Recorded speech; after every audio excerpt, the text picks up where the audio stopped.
This beautiful woven necktie knot is called the Novotny Knot, and it is number 24 in the top 50 knots.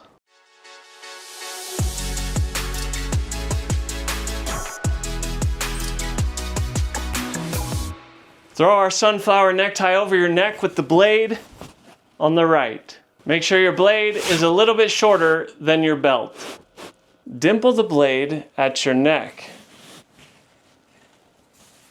Form the neck loop by crossing the tail over the blade, then go up through the neck loop and then to your left.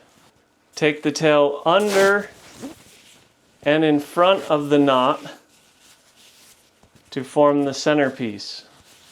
Take the tail up through the neck loop and to your right. Create the first right loop by taking the tail behind the knot and then through the right loop.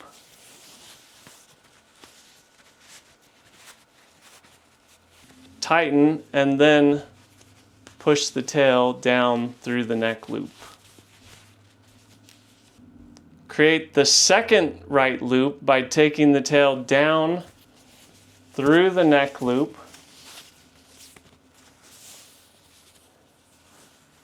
and then finish by taking the tail through the second right loop.